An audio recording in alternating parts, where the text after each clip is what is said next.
There is a battle happening right now on the front lines of Ukraine that most people never hear about. It does not involve tanks pushing forward or missiles streaking across the sky. It has no visible explosions. It leaves no craters.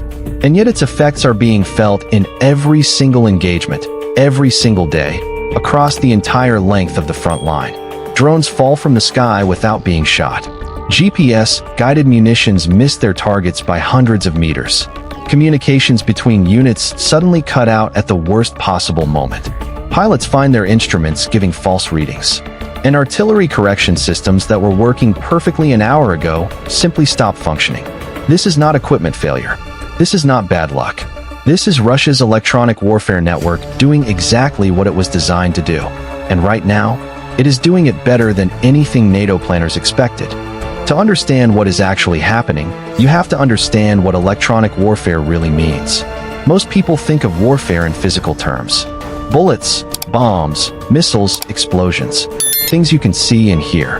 But modern warfare operates across an invisible dimension as well. The electromagnetic spectrum. Radio waves, radar signals, GPS frequencies, communication links, guidance systems. All of these travel through the air as invisible signals. And just like a physical weapon can destroy a physical object, an electronic weapon can destroy a signal. It can block it, corrupt it, redirect it, or simply overwhelm it with noise until the system, depending on that signal, becomes completely useless. This is what electronic warfare is. The ability to contest, control, and dominate the invisible battlefield that exists alongside the visible one. And Russia has been investing in this capability for decades, quietly and consistently, building systems that are now proving their worth in real combat conditions in ways that are genuinely alarming the most advanced militaries on Earth. The scale of what Russia has deployed in Ukraine is unlike anything seen in modern conflict. Multiple overlapping electronic warfare systems operating simultaneously across the front, each targeting different parts of the electromagnetic spectrum, each designed to address a specific category of threat. The Krasukha systems targeting airborne radar. The Zhitel systems disrupting satellite navigation and communication links. The Pole 21 jamming GPS signals across wide areas. The Borisoglebsk systems attacking communication frequencies used by Ukrainian forces. And multiple other platforms whose full capabilities are not yet publicly known. Together, these systems do not just create interference. They create an environment. A contested electromagnetic environment where nothing that depends on a signal can be trusted completely. Where every guided weapon has to account for the possibility that its guidance may fail. Where every drone operator knows their link could be severed at any moment. Where every commander knows that the communication they are relying on may already be compromised. The impact on Ukraine. But operating those drones inside Russia's electronic warfare envelope has become increasingly difficult. The jamming does not just sever the control link between operator and drone. It attacks GPS positioning, making navigation unreliable. It disrupts the video feed, cutting the operator's vision at critical moments. It interferes with the return-to-home functions that allow drones to recover automatically when they lose signal. And in some cases, it is capable of spoofing, sending false signals that convince a drone it is somewhere it is not, causing it to fly in the wrong direction entirely or land in Russian-controlled territory. Ukraine has adapted, constantly. Fiber optic drones that do not rely on radio signals at all have become more common. First-person view drones with pre-programmed attack routes that do not need a live control link throughout the mission are being developed and deployed. But every adaptation requires time, resources, and engineering. And while Ukraine is adapting, Russia is also continuing to evolve its jamming capabilities. It is a race. And right now Russia holds the lead. The impact on precision-guided munitions is equally significant and in some ways even more strategically important. Western-supplied weapons that depend on GPS guidance have consistently performed below their expected accuracy levels in certain areas of the front. JDM guidance kits, which convert unguided bombs into GPS-guided precision weapons, have shown reduced accuracy in heavily jammed environments. Excalibur precision artillery rounds, which were initially extremely effective when first introduced, saw their performance degrade noticeably as Russian jamming was specifically tuned to target their guidance frequencies. This is not a minor operational inconvenience. These weapons are expensive. They are supplied in limited quantities. And when they miss, the entire strategic logic of precision over volume begins to break down. NATO planners and Western defense officials have acknowledged this problem, carefully and quietly. The language used in official statements tends to be measured and technical, but behind closed doors the concern is considerably more direct. Systems that were designed and tested against a specific threat model are encountering a jamming environment that is more sophisticated, more adaptive, and more comprehensive than their developers fully anticipated. And fixing that problem requires either hardware modifications, software updates, or entirely new guidance approaches, none of which can be implemented instantly in a live conflict. Communications disruption is the third major pillar of Russia's electronic warfare campaign, and in some ways the hardest to quantify, but the most operationally damaging. Modern military operations depend on continuous communication between command and units in the field, between artillery and forward observers, between drone operators and the commanders they report to, between allied forces coordinating across sectors. When those communication links are jammed, degraded, or unreliable, the entire operational tempo slows. Orders are delayed. Coordination breaks down. Units make decisions based on incomplete information.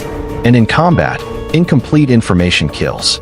Russian electronic warfare systems are specifically designed to target military communication frequencies. They can identify the frequencies being used, concentrate jamming energy on those frequencies, and force opposing forces to either stop communicating or shift to alternative channels.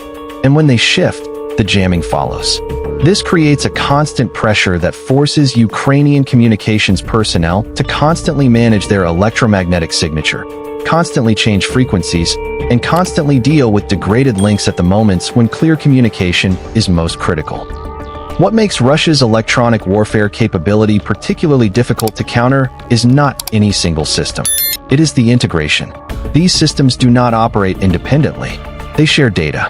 They are coordinated through a command structure that allows operators to prioritize targets, allocate jamming resources, and adapt to changes in the electromagnetic environment in near real time. When Ukraine shifts to a new frequency or adopts a new approach, the response from Russian EW systems can come within hours, sometimes faster.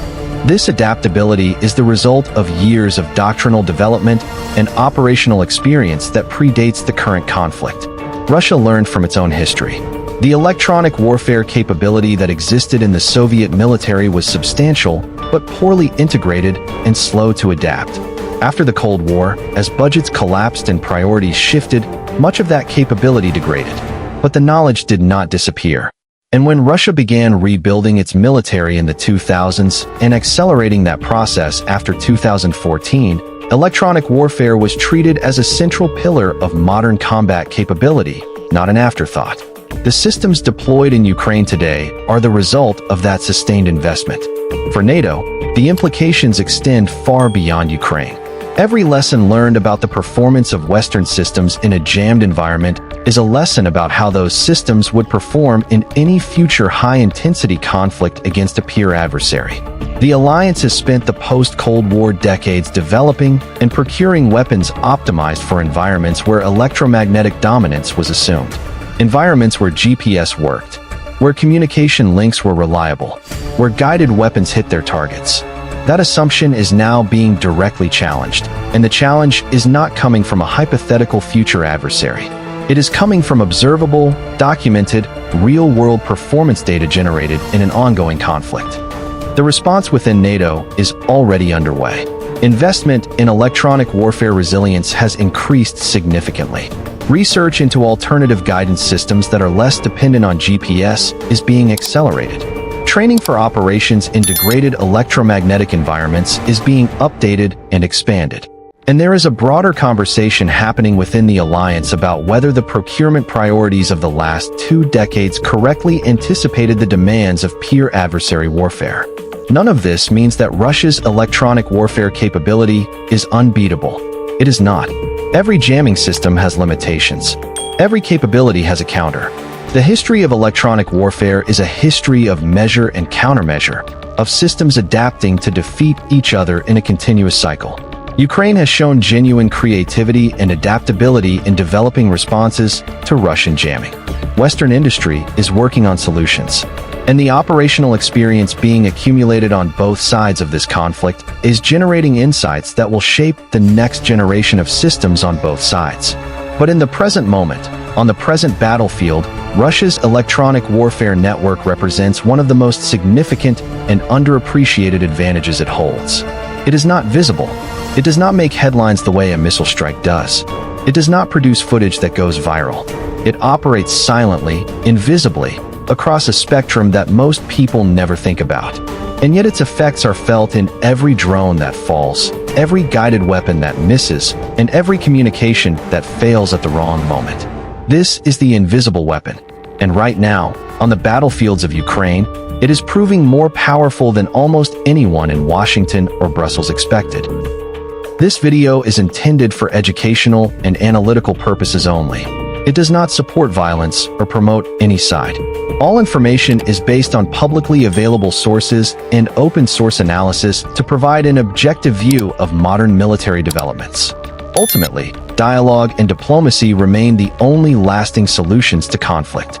If you want clear, in-depth analysis of the technologies reshaping modern warfare, subscribe to NeuroIntelE. Here we break down what is changing on the battlefield and why it matters.